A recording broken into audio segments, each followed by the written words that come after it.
Badsha goat and poultry farm YouTube চ্যানেলে সকল দর্শককে জানাই স্বাগত। বেকারত্ব দূরীকরণে আধুনিক কৃষি ও পশুপালন আলোচ্য বিষয়, পশুদের খাদ্য, বিভিন্ন রোগ চিকিৎসা ও মেডিসিন। এই যে দেখতেই পাচ্ছেন ছাগলগুলো সব খড় খাচ্ছে, খড় দেওয়া হয়েছে। এই যে বাচ্চাগুলো কেমন খাচ্ছে সুন্দরভাবে।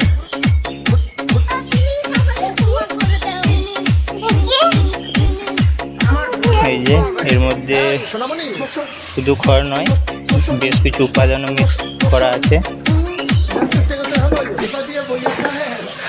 চিটে গুড়, নুন, খোল, মিনারেল, খাবার সোডা এবং আরও 2-4টি জিনিস দেওয়া আছে, যেগুলো না দিলে হয়তো এত সুন্দর খেত না।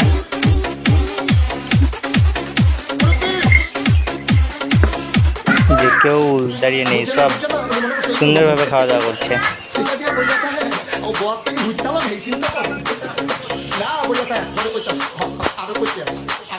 ছাগলের খাবারের জন্য কলমি শাক লাগানো হয়েছে। এই যে কিছুটা জায়গায় আছে। এই যে তুঁত গাছের কাটিং, এটা দ্বিতীয় কাটিং করার পর তৃতীয়বারে যে চারা গাছ সেটা হয়েছে। এই যে বিভিন্ন রোগের ক্ষেত্রে যেগুলোকে হলুদ গাছ প্রয়োজন হয় বা হলুদের প্রয়োজন হয়, সেই জন্য হলুদ বসানো। গাছগুলো খুব সুন্দর হয়েছে।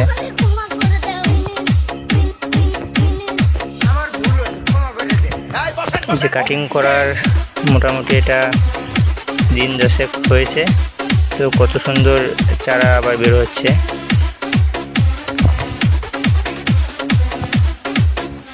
এই যে তুতের গাছ।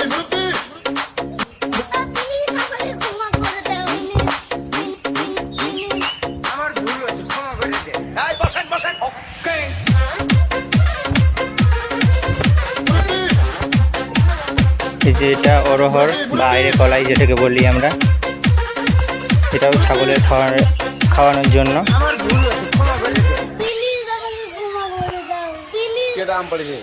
এই যে দেখতেই পাচ্ছেন কত সুন্দর চারা, খুব সুন্দরভাবে খায় ছাগল এগুলো।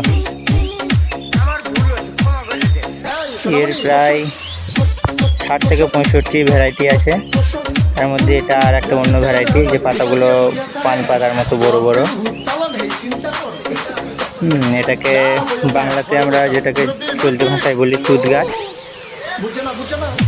ইংরেজিতে এটাকে মালবেরি বলা হয়।